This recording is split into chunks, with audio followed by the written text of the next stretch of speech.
I'm John Buchanan, and in this video what we're going to do is to look at vector sequencing within the ES2. Now, in my opinion, the ES2 is a slightly overlooked synthesizer these days, and it's not a huge surprise because it looks awful. It's dated badly, it's been in Logic forever, but it's still capable of some really great things, including what we're going to look at here. This idea that what we can do is to create a kind of sequencing platform, if you like, for a sound within the ES2 that's kind of all about the ES2. This can't really be achieved in any other way. Now, what I've done to begin to sort of prepare for this vector sequencing sort of approach is that I've loaded one of the tutorial sounds which exists up here in the top left-hand corner. These tutorial setting sounds, I've selected this analog saw 3 oscillator instrument, and that gives me this kind of trancey sawtooth wave. Okay, so what we've got is this sort of basic sound. Now, if I hold down just one note, you can hear that it's just a sustained sound that isn't sequencing or changing in any way. So what is vector sequencing? Well, what it allows me to do is to basically create a pattern. You can see the little vector button over here on the left-hand side, on the right-hand side, I should say. So the vector button allows me to go into this mode where I can create sort of breakpoint envelope changes to a couple of parameters at a time. And if I choose my parameters carefully, what we're going to do is we're going to get this kind of changing shape. Now, as the shape changes, it can either do so very gradually to produce kind of morphing sounds or much more dramatically to create sequenced kind of sounds. So here's how it works. Having selected the vector, what I want to do is to, as I say, create a sequence which is clocked to the tempo of my project. So firstly, what I want to do is to create a few points. I'm going to select 8 of them. And the way that I'm going to do that is to control click within this main vector area, and I'm going to initialize to an 8/8 loop. That gives me 8 separate points, all of which, to start with, are the same length. They represent, if I was to take 100% and divide it by 8, that would be 12.5% each. And you can see that 12.5% is the somewhat weirdly titled way that each of the lengths of these slices is being apportioned. Now, I could make one of them 25% and one of them 5% and one of them 35% and one of them 2.5%, provided the points add up to 100%. What I can then do is effectively have each individual slice last for a different period of time. But I want them all to be equal, so 12.5% will do. What I then want to do is to make sure that I've got the sort of synchronization for the way that this loop is going to work set to a sensible tempo. What I'm going to do is to start with a 1/1 pattern, which means that over a whole bar, the individual steps of this vector sequence will play out. So it's going to last a bar, and each one is going to be an 1/8 note long. Okay, so far so good. What I then want to do is to make sure that I'm beginning to think about exactly what I want this sequence to target. Okay, so in other words, I need to choose a parameter that I'm going to offset from one step to another. And I'm going to do that here. What I'm going to do is to use the XY pad as the means to create the offsets that I want. I'm going to select the filter cutoff for both filters 1 and 2 within the ES2, and these little offsets are going to create changes to the brightness of the sound from one step to another.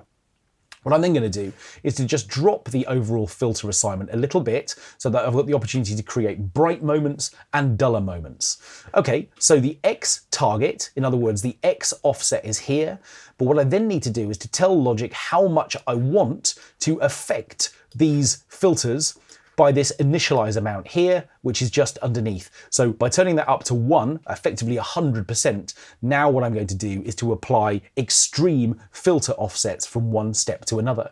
So to create an assignment for each individual step, I just need to click on the step, and then using the X-axis, I need to create the offset that I want. So what I'm going to do is I'm going to create a bright moment here at step number 1. The next one can be duller. So what I'm going to do is to move a little bit down to the left-hand side, and I can go through just creating the offsets that I want. That one can also be dull. It's going to be a little bit brighter. Next one can be brighter still. I'm literally just going to go through one point at a time and create the shape offsets that I want. Maybe at the end here, what we'll do is we'll drop away to something which is just going to be much more muted. So now what we've got is an individual offset. And you can see that as I click on each individual point, I have a chance to come back and see where I placed each individual one. So we started with this bright one here over on the right-hand side. This is going to loop. I can see that I'm in forward mode. So now when I press a note, what we should see is that we're going to hear these little filter offsets for each of those individual slices.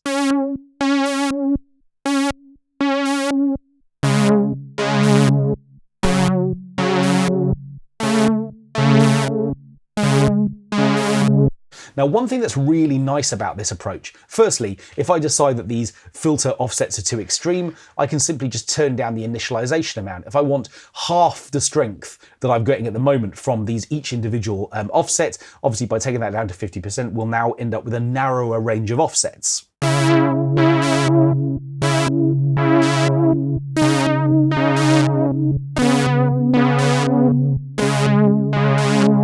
But one thing that's really nice as well is that each individual step is triggered independently every time I play a key. So rather than a new note joining in at the same point, effectively it's going to start from the beginning of the sequence, meaning that I can effectively, if I'm careful, kind of cascade this movement.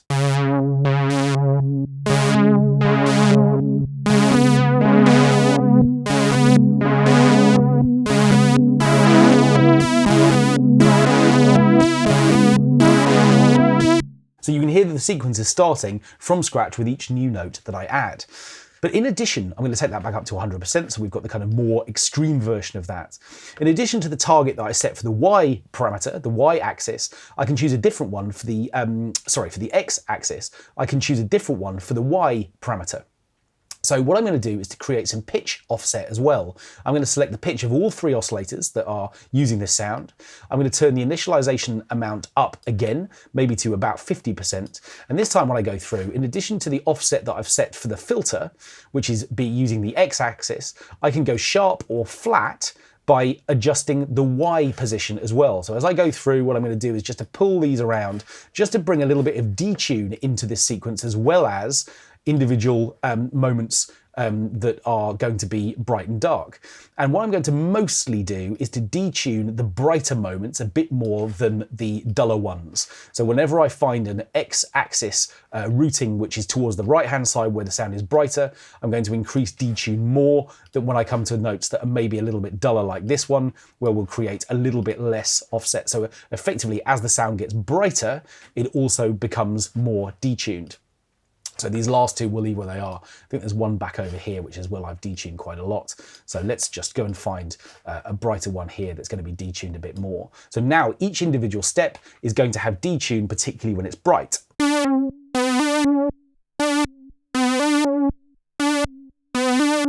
Now, if that's too much, which it is, what again I can do is simply just back down the amount of that I want to use.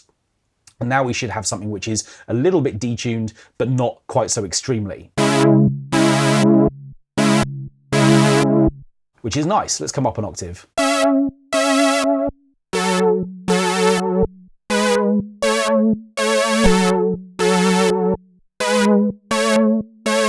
So straight away now what I've got is this opportunity to play this kind of unison thing that I am playing at the moment. But again, obviously what we can do again is to trigger each note at a different stage in the sequence.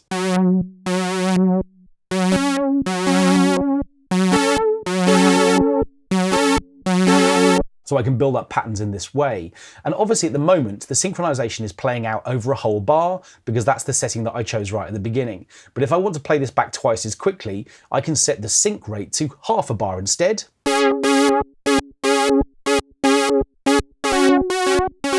That's going to work well, and obviously what I can start doing is think about introducing effects as well.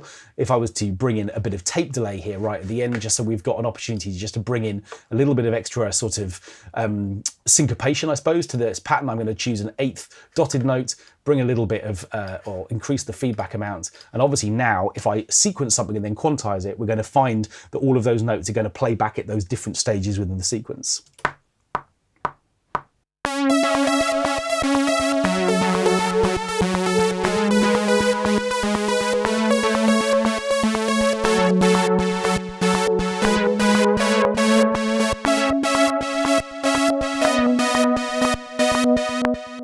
So there's my sequence, and of course, if I quantize it, then obviously, in fact, let's quantize it in 8th notes, then obviously every note's going to be bang in time.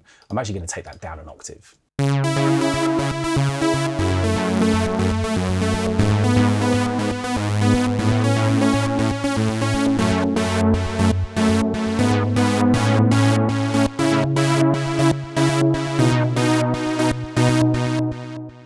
So in that sequence that I've made, you get to hear in the first half the advantage of splitting notes up, and in the second half when they're playing in unison, you can decide which of those two approaches you like more. But within vector sequencing in this way, what we can do is to find unusual ways of taking a sort of sustained sound and turning it into something which is kind of dancing around and is much more dynamic.